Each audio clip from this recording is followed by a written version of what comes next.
Según el testimonio de Dantel, Jackson llamó a Rice para que salieran a hablar con ella, y cuando el automóvil se acercó al lugar donde él caminaba, por el borde de la carretera, Jackson abrió la puerta del vehículo y efectuó múltiples disparos.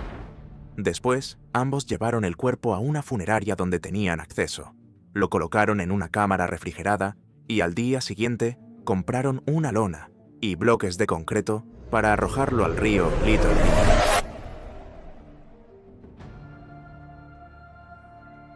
La sala del Tribunal del Condado de Horry permanece en silencio. Sentada frente al juez, Megan Jackson mantiene la mirada fija y el rostro sereno. A simple vista parece tranquila, incluso confiada. A sus 35 años, madre de 4 hijos, estaba convencida de que su actitud controlada ayudaría a persuadir al jurado de su supuesta inocencia. Durante semanas, su defensa había construido una narrativa cuidadosamente diseñada. Jackson era presentada como una mujer manipulada por su amante, un hombre que, según los abogados, estaba dispuesto a incriminarla para salvarse a sí mismo. No había arma recuperada, no existían pruebas físicas directas que demostraran que ella disparó, ni grabaciones que captaran el momento exacto del ataque. Todo parecía reducirse a la palabra de un hombre intentando evitar una condena más severa. La estrategia parecía estar funcionando. El jurado deliberaba. La tensión se acumulaba en la sala. La defensa insistía en que la fiscalía carecía de evidencia sólida. Pero entonces ocurrió algo que cambió por completo el rumbo del juicio. La fiscalía presentó una prueba digital enviada apenas 4 días antes de que todo ocurriera. Un conjunto de mensajes que revelaba algo muy distinto a la imagen que Jackson intentaba proyectar. En ese instante, la atmósfera dentro del tribunal cambió. Porque lo que esas palabras escritas mostraban no era improvisación ni un acto impulsivo. Mostraban planificación, mostraban intención, mostraban que lo ocurrido no había sido un accidente. Lo que estás a punto de conocer es la historia completa de un caso que conmocionó al condado de Horry, en Carolina del Sur. Un caso que comenzó con la desaparición de un padre de familia y terminó revelando una red de engaños, manipulaciones y decisiones calculadas. Un hombre joven había perdido la vida, y la verdad sobre lo que sucedió aquella noche en Arrowhead Boulevard estaba escondida en lugares donde nadie esperaba encontrarla. Este es el inquietante caso de una mujer que trabajaba trasladando cuerpos y cuyo romance secreto con un funcionario del sistema forense terminaría derivando en algo mucho más oscuro. Cada detalle que escucharás está basado en testimonios judiciales, informes policiales y declaraciones presentadas durante el juicio. Y si nunca habías oído esta historia, prepárate, porque lo ocurrido en el condado de Horry, el 2 de octubre de 2020, desafía muchas de las ideas que solemos tener sobre relaciones, manipulación emocional y hasta dónde puede llegar una persona para proteger un secreto. 5 de octubre de 2020. Megan Jackson entra a la estación de policía del condado de Horry para presentar un reporte de persona desaparecida. Según explica a los agentes, su expareja, Gregory Rice, no ha sido visto desde hace 3 días. Rice, padre de sus 4 hijos, había sido visto por última vez el 2 de octubre, cerca de su apartamento en Flint Lake Drive, a las afueras de Myrtle Beach. Jackson explica que está preocupada. Dice que Gregory no responde su teléfono, no ha pasado a buscar a los niños, y asegura que ese comportamiento no es habitual en él. Los investigadores toman nota y activan una búsqueda formal. Equipos de rastreo comienzan a revisar diferentes zonas. Perros especializados recorren áreas cercanas a la autopista 378 y las orillas del río Little Pedy. Los agentes también inspeccionan la vivienda de Rice. Allí encuentran algo extraño. Sus llaves estaban escondidas dentro de un cojín en el porche delantero, pero no hay señales del hombre. Mientras tanto, Megan Jackson parece cooperar en todo momento. Participa en conversaciones con los investigadores, responde preguntas y se muestra preocupada por el bienestar del padre de sus hijos. Incluso había solicitado una verificación de bienestar en el apartamento de Rice el 3 de octubre, 2 días antes de presentar el reporte oficial. Sin embargo, los investigadores comienzan a notar pequeños detalles que no encajan del todo. Las versiones que Jackson ofrece sobre algunos momentos de los días previos presentan inconsistencias. No son grandes contradicciones, pero sí suficientes para despertar dudas. Y entonces aparece otra declaración inquietante. Ryan Misnich, un amigo cercano de Gregory Rice, cuenta a los agentes que Rice le había hecho un comentario tiempo atrás. Le dijo que si alguna vez algo grave le ocurría, no sería por decisión propia. En ese momento, sin embargo, la prioridad de la policía era encontrar al hombre desaparecido. Pero un mes después, la investigación tomaría un giro inesperado. Más de un mes después de la desaparición de Gregory Rice, una mujer llamada Donna Sue Souls se encontraba pescando cerca del río Little Pd en un lugar conocido como Pitt's Landing, justo donde se encuentran los límites de los condados de Horry y Marion. Mientras observaba el agua, notó algo extraño flotando entre la corriente, algo que no parecía natural. Inmediatamente contactó a las autoridades. Cuando los agentes llegaron al lugar y comenzaron a inspeccionar la zona, realizaron un descubrimiento perturbador. Dentro del agua encontraron el cuerpo de Gregory Vincent Rice. Estaba envuelto en una lona y sujetado con bloques de concreto para mantenerlo sumergido. Aquella escena marcó un antes y un después en la investigación. El cuerpo fue trasladado para un análisis forense. La autopsia fue realizada por la doctora Susan Presnell, patóloga forense de la Universidad Médica de Carolina del Sur. El informe reveló múltiples impactos de proyectil, entre 5 y 7, pero hubo un detalle particularmente relevante. Todos los proyectiles habían ingresado por el lado izquierdo del cuerpo. Eso indicaba algo importante para los investigadores. Gregory Rice no estaba enfrentando a quien disparó. Había girado su cuerpo, posiblemente intentando alejarse. Ese dato sugería que, en el momento de los disparos, Rice estaba intentando escapar. El caso pasó entonces, oficialmente, de una investigación por desaparición a una investigación por muerte violenta, y los detectives comenzaron a reconstruir las últimas horas de Gregory Rice mediante registros de telefonía celular, imágenes de cámaras de seguridad y entrevistas con conocidos. Poco a poco empezó a aparecer un patrón que conducía directamente a Megan Jackson, pero también a otra persona inesperada.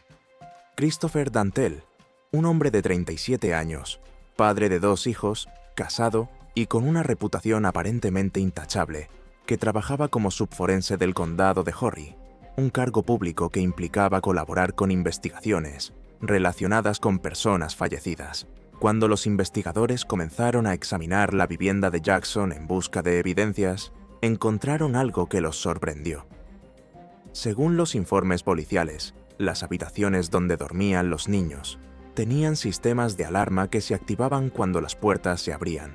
Algunas puertas tenían cerraduras, que solo podían asegurarse desde el exterior, y las ventanas estaban selladas. Los agentes también indicaron que el acceso a la comida dentro de la casa estaba restringido.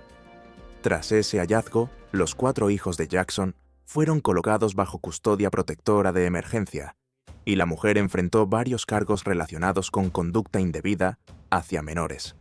Pero la pregunta central seguía sin respuesta. ¿Cómo 2 personas vinculadas a instituciones públicas terminaron relacionadas con un caso tan grave? Para entenderlo, era necesario retroceder varios años. Megan Jackson y Gregory Rice habían estado juntos durante aproximadamente 16 años. Nunca contrajeron matrimonio legalmente, pero compartían una larga historia en común y 4 hijos: Savannah, Dakota, Madison y Blake. Para quienes los veían desde fuera, parecían una familia estable.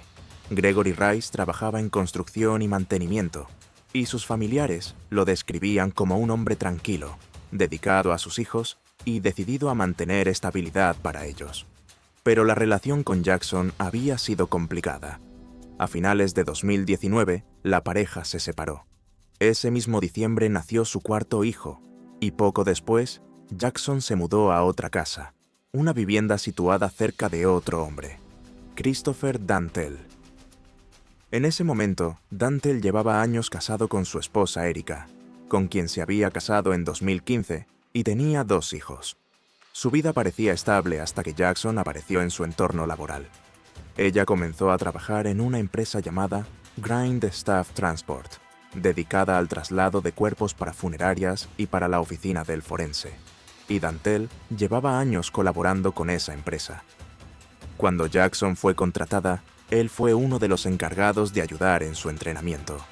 Al principio la relación entre ambos parecía estrictamente profesional, pero poco a poco comenzó a cambiar y en un restaurante de Myrtle Beach, un encuentro aparentemente casual daría inicio a una relación secreta que terminaría desencadenando uno de los casos más inquietantes de la región.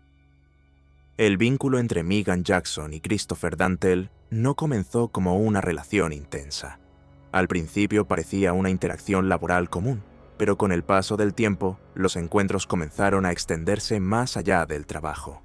Un punto de reunión frecuente fue un restaurante de Myrtle Beach, donde coincidían para almorzar junto a otros compañeros, hasta que poco a poco, Jackson empezó a aparecer sola y las conversaciones casuales se transformaron en charlas más personales. La confianza fue creciendo, hasta que una noche de principios de 2019 ocurrió un episodio que cambiaría la dinámica entre ambos. Según el propio testimonio posterior de Dantel, Jackson pagó su cuenta y le pidió hablar con él en privado.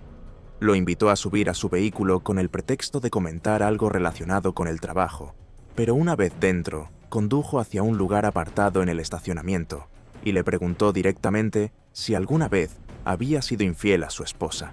Dantel respondió que no. La respuesta de Jackson fue breve y directa. Le dijo que estaba a punto de hacerlo. Cruzó el asiento del vehículo y comenzó a besarlo. Dantel afirmaría más tarde que en aquel primer instante intentó detener la situación, pero a partir de ese momento, el vínculo entre ambos evolucionó hacia una relación clandestina que se prolongaría durante meses. Se reunían lejos de miradas ajenas y en ocasiones visitaban una reserva natural cercana, llamada Lewis Ocean Bay Heritage Preserve, donde, según su testimonio, acudieron entre 12 y 15 veces durante su relación para realizar prácticas de tiro. Un detalle que en ese momento parecía irrelevante, pero que con el tiempo adquiriría un peso enorme dentro de la investigación. Dantel declaró que Jackson era quien más disparaba durante esas prácticas y que mostraba seguridad utilizando el arma. Sin embargo, a pesar de la cercanía entre ambos, Jackson evitaba que él conociera personalmente a Gregory Rice, y cuando hablaba de él, lo describía de forma negativa, diciendo que su relación había sido conflictiva. Pero en septiembre de 2020 ocurrió algo que intensificó aún más la situación. Jackson le dijo a Dantel que estaba esperando un hijo suyo. La noticia aumentó la presión emocional sobre él, y casi al mismo tiempo, la esposa de Dantel comenzó a recibir mensajes anónimos insinuando que su esposo había dejado embarazada a otra mujer. Erika Dantel lo confrontó y él negó cualquier relación extramarital. Cuando preguntó a Jackson quién podía haber enviado esos mensajes, ella respondió que seguramente había sido Gregory Rice. Durante mucho tiempo, Dantel creyó esa versión, pero más adelante los investigadores descubrirían que esos mensajes probablemente habían sido enviados desde el entorno de Jackson. 4 días antes del crimen, Jackson envió mensajes de texto a Dantel hablando sobre causar daño a Rice y provocar situaciones peligrosas. Los registros telefónicos demostraron que ambos estuvieron juntos esa noche cerca del apartamento de Rice. Según el testimonio de Dantel, Jackson llamó a Rice para que salieran a hablar con ella, y cuando el automóvil se acercó al lugar donde él caminaba, por el borde de la carretera, Jackson abrió la puerta del vehículo y efectuó múltiples disparos. Después, ambos llevaron el cuerpo a una funeraria donde tenían acceso, lo colocaron en una cámara refrigerada y al día siguiente compraron una lona y bloques de concreto para arrojarlo al río Little Pity. Más de un mes después, el cuerpo fue encontrado y la investigación condujo al juicio que comenzó en junio de 2025 en el Tribunal del Condado de Horry.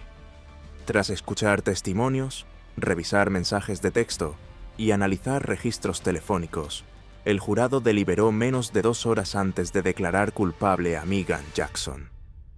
El juez dictó cadena perpetua sin posibilidad de libertad condicional, mientras Christopher Dantel recibió una condena menor por su participación en la conspiración.